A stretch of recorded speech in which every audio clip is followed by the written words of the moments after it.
En los primeros años del siglo XXI ha irrumpido una importante revolución tecnológica que está avanzando a pasos agigantados y que supone una transformación en distintos aspectos, sobre todo en el mundo de la comunicación. Comienza el año 2025. Es un buen momento para hacer un análisis de este primer cuarto de siglo. Hemos reunido una serie de periodistas y profesionales que hace 30 años eran líderes de opinión y en muchos casos lo siguen siendo. Y a continuación vamos a realizar un viaje al pasado para intentar salvar la comunicación del futuro.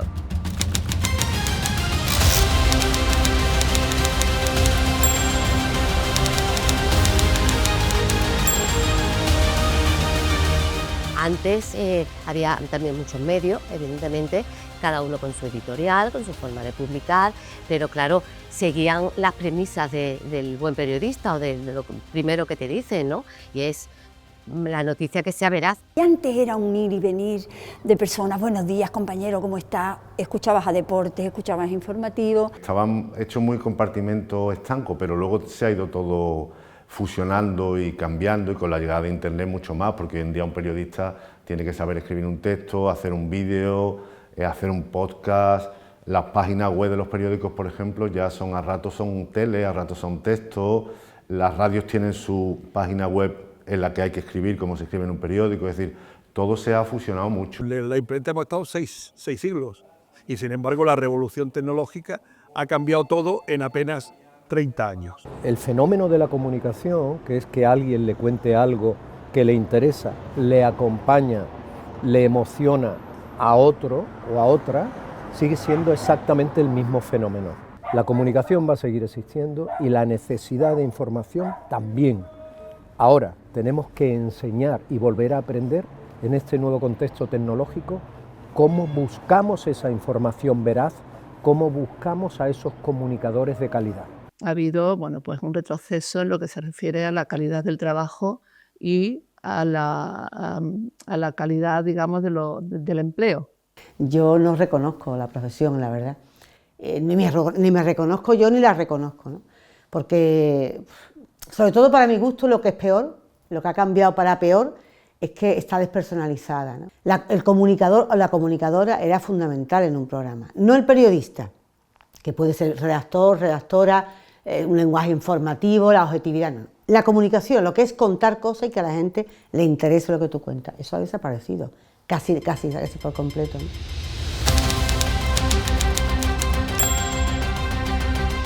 El problema va a más y a peor, porque lo que nos faltaba eran las redes sociales. El comunicador hoy día es cualquiera, pero falta totalmente un 90 y tanto % de credibilidad en lo que se ve. Cuando tú coges un micrófono, cuando tú te pones a escribir, cuando tú te pones ante una pantalla, no es que me vean y que yo lo haga bien hoy, no, es que es una responsabilidad y respeto hacia quien te está viendo, oyendo o leyendo.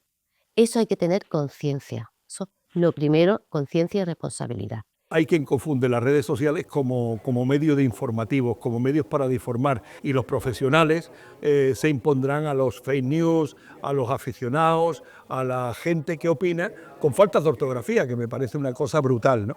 Pero bueno, ¿qué le vamos a hacer? Deberíamos hacer un esfuerzo para que a la gente le quede claro lo que es un medio profesional, que le va a dar noticias verificadas, y lo que son, digamos, espontáneos. Cualquiera actúe como un periodista, cualquiera actúe como un comunicador de raza, aunque sea diciendo cosas insolventes, sin comprobar fuentes, haciendo publicidad encubierta, etcétera, a través de Internet, ese mundo insondable de Internet que nos fascinó tanto. Bueno, pues no, lo que hicimos fue darnos cuenta de que algunos listos fueron poco a poco encontrando un nicho de negocio en Internet descomunal. Y como todo nicho de negocio, solo quería ganar más dinero, pero no había fiscalización de ningún tipo, de ninguno.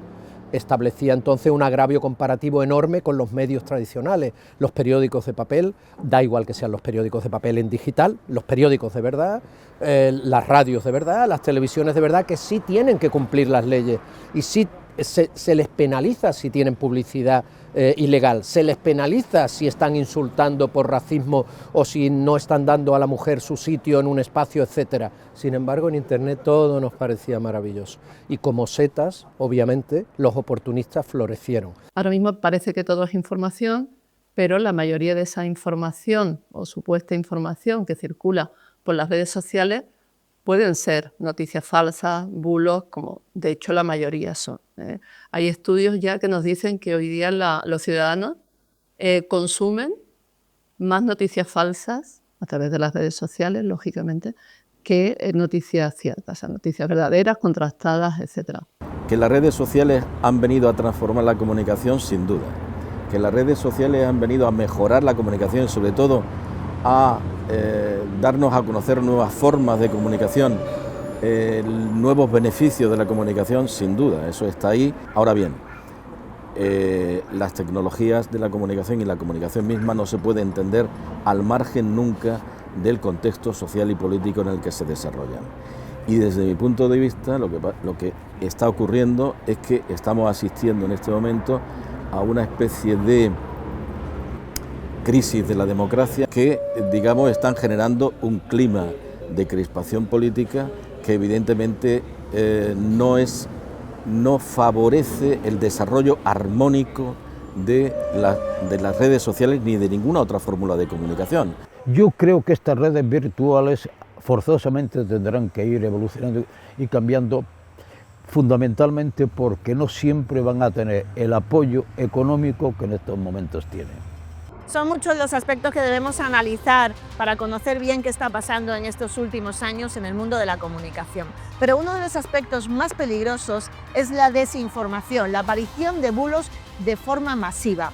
¿Qué podemos hacer los receptores de información para saber detectarlos? El problema de la divulgación de noticias falsas es la desinformación, que bueno, está considerado ya uno de los principales peligros contra la democracia, o sea que no estamos hablando de un tema baladí, es un tema muy importante, ¿no? De hecho, pues se está regulando ya a nivel europeo, intentando frenar ese fenómeno. La profesionalidad es lo único que nos puede salvar de este desbarajuste que tanto daño está haciendo, cuidado, y que es la consecuencia directa de los populismos. Y los populismos ahora mismo son los que tienen a medio mundo en guerra, no lo olvidemos. Huye de las noticias falsas, que se notan rápidamente, porque gracias a Dios cada día hay más sociedades y empresas y grupos desmontando los bulos, las mentiras. Si a ti te gusta estar en el fango, en el lodo, allá tú, pero huye de la mentira. No hay otra solución para dejar a estos medios, por llamarlo de alguna manera, y no crearte un estado de ánimo que te haga cabalgar sobre la falsedad, el bulo, la mentira, el insulto, la provocación. Es decir, para mí un medio es un medio informativo que tiene la osadía de descalificar no la gestión política, que está en su derecho, sino descalificar cuestiones de índole ya íntimas y personales, para mí no merece ningún tipo de crédito. La persona que consume tiene que ser consciente de cómo está la comunicación hoy en día y de que no creerse todo lo que aparece en sus redes sociales, sino decir qué medio es, lo voy a contrastar con los medios serios. Sí, porque la audiencia no está preparada, no ha hecho carreras, no sabe nada. La audiencia pone la radio, escucha lo que le decimos o ve las redes y está pendiente y absorbe, es una esponja, ¿no? Absorbe todo lo que se le dice. Y hay personas que meten mucho la pata, muchísimo, no están preparadas, en vez de informar, desinforman. No, como digo, no hay una preparación en la mente de, sobre todo de la gente joven, que es la que más me preocupa, ¿no? Y hay que preparar mucho a la población para que no se fíe de todo lo que le cuenten, eso está más claro que el agua. Todo esto es una lucha por la atención, por nuestra atención. Las redes sociales son negocios, su negocio son nuestros datos y nuestro tiempo. Yo creo que cuando uno es capaz de dosificar su propia atención y sus propios intereses y focalizarlos bien, aun teniendo una dieta variada de ver al típico, bueno, por decirlo en malagueño, al típico majarón que te suelta un exabrupto en Twitter, pues también lo lees, pero no prestarle una atención excesiva a cosas que a lo mejor van a ser un poco perniciosas para nuestra dieta informativa, ¿no? Yo la recomendación que haría es que la gente primero,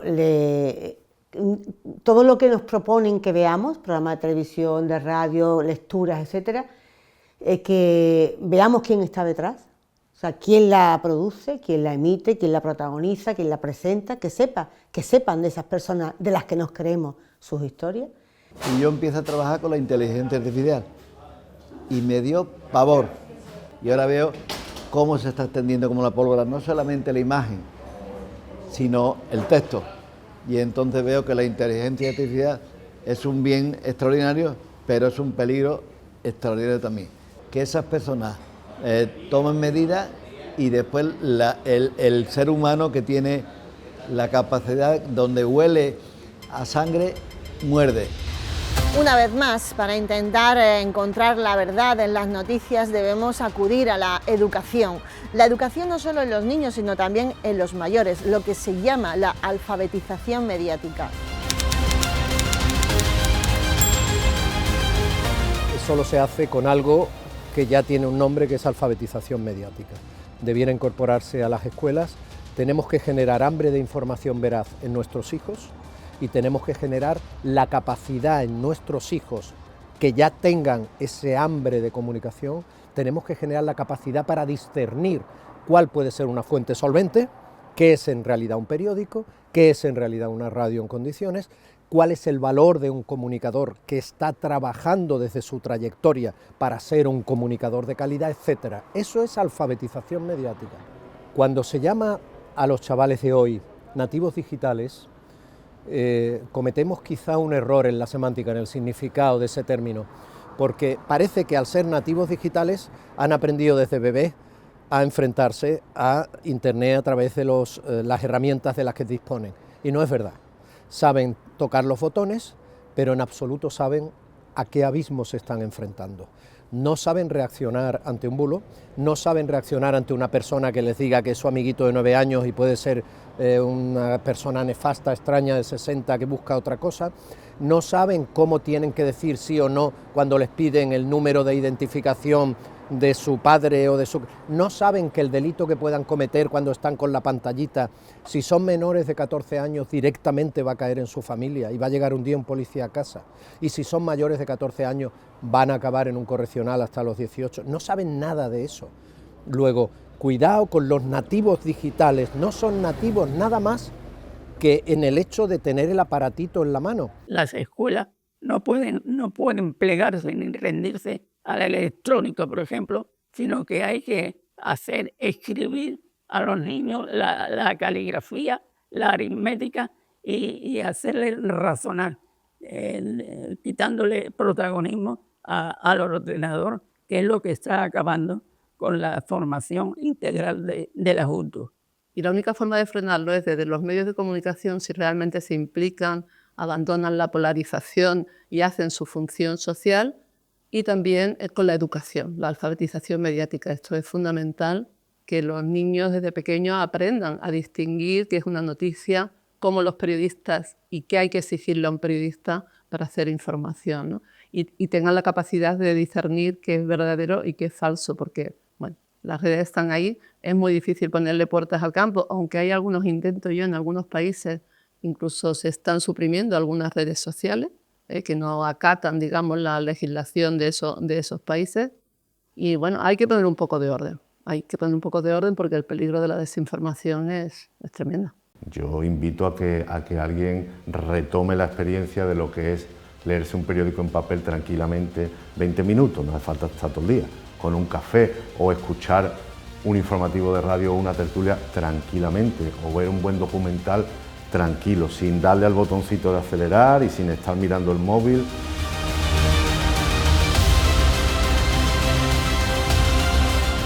Hasta aquí nuestra reflexión sobre la transformación de la comunicación en los últimos años. Todavía nos queda mucho más por ver en los próximos, pero si les hemos hecho reflexionar un poco, nos daremos por satisfechos.